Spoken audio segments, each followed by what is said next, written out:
think we're about done here. Right.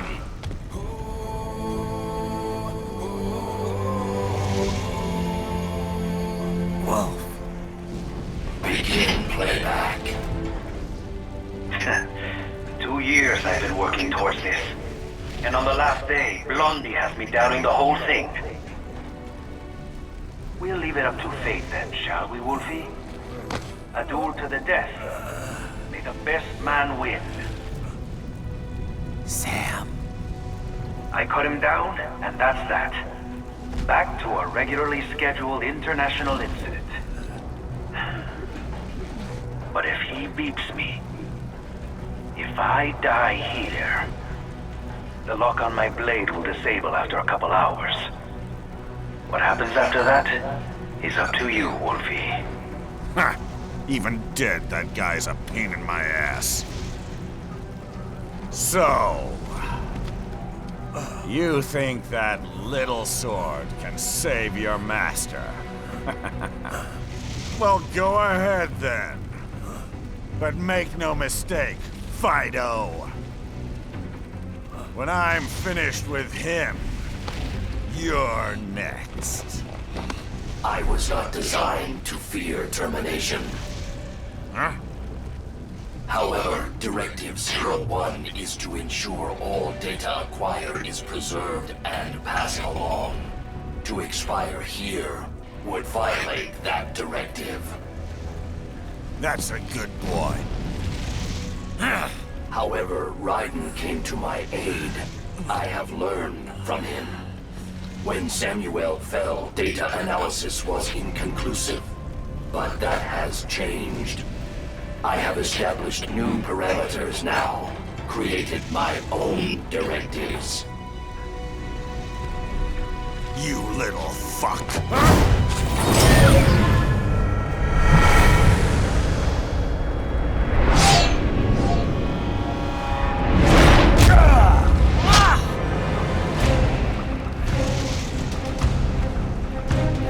Damn much! Armstrong!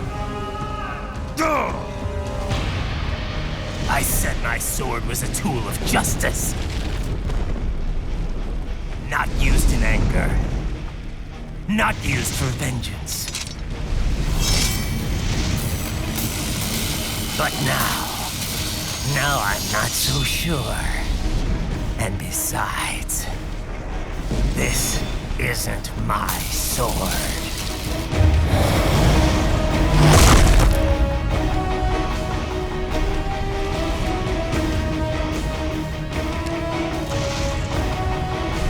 Come on! Okay. Let's dance. Alright gang, John Ryan back with the final chunk of the Armstrong battle, the end of Metal Gear Rising Revengeance, so many syllables. So we're playing this on Revengeance mode, and it is one of the more difficult fights in the game. You really do need to essentially, if you're going to do this on Revengeance and get an S ranking and not take any damage, etc., etc., etc., you really need to learn all of the cues for this guy's attack as quickly as possible. So for example, you see that move that he does with all that wall of fire that it gets created. This charge up he's doing right now is a slightly smaller version of that. To do the one where the giant walls of flame come up that you can't get past, you'll see more of an orange swirly thing around him. This one here you also want to avoid. You jump to avoid this one. It's that charge move where he picks you up and headbutts you and then you die. This charge up right here actually is pretty handy because you can actually do a fair amount of damage to him while he's charging it up. You just can't land on any of those cracks that show up. This one's a quick time event, obviously, so you'll want to, not screw it up, I guess. The buttons in this one do change, unlike some of the others in the game, so just be mindful of that. And then, as soon as this one ends, we actually took a considerable amount of his health down on this one, which is really lucky for us. So we're going to run up, grab our sword, because we really don't want to fight him without it, because you can't actually block any of his attacks if you don't. So he actually just entered his recharge mode, which he usually doesn't do for a while, but we did get him down below 120%. So on his backside, he's got this cut point. So cut that and keep on cutting because if you cut him from the front, he'll just block it and then you'll get damaged. And yes, I'm cutting him for an absurdly long amount of time. I'm using the Infinity Wig B, which gives me infinite blade mode. I'm doing that not because I'm cheap or a cheater, some of you may say, but I really don't think you guys want to watch a 22-minute version of this fight. So, to expedite things for all of us, I just put on Ripper mode and I put on infinite blade mode. So, deal with it. I'm still not getting hit. You're welcome. Anyways, he's now gone into this chuck things at you phase. I prefer, since I've got blade mode, it's easier for me to just cut them. But if you've got any health packs, like I said in the last video for this, when you want to have health packs not so that you can get damage and keep fighting, but so that you don't die immediately and have to restart, adding to your time. Regardless though, when he's throwing stuff at you, if you've already got the health packs, you can just slide right underneath those with the ninja run, as opposed to wasting your blade energy to chop them all up. So we're going to duck around behind him again, and just, you know, chop, chop, chop, do the thing.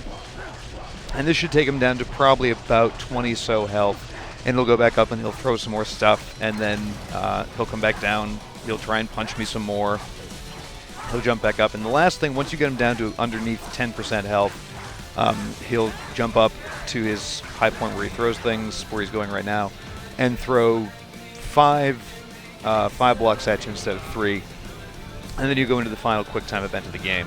And then that's it, and you've beat the game on Rising Revengeance. Literally, Revengeance mode, and you've got the S ranking on it. So that'll do it for the battle with Senator Armstrong and the fate of humanity, or whatever you want to call it, I don't know. But thanks for watching, and for everything else on Metal Gear Rising Revengeance. It's not Metal Gear Solid, it's Metal Gear Rising, Revengeance, video game for fans. Anyways, keep it locked right here on IGN. You know what? Fuck this. I just want to get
Well done, Jack. Your dream dies with you.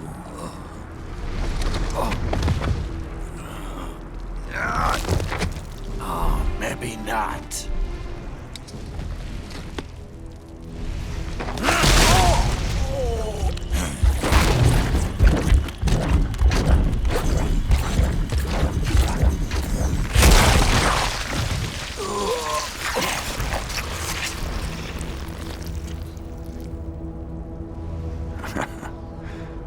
Deep inside, we're kindred spirits.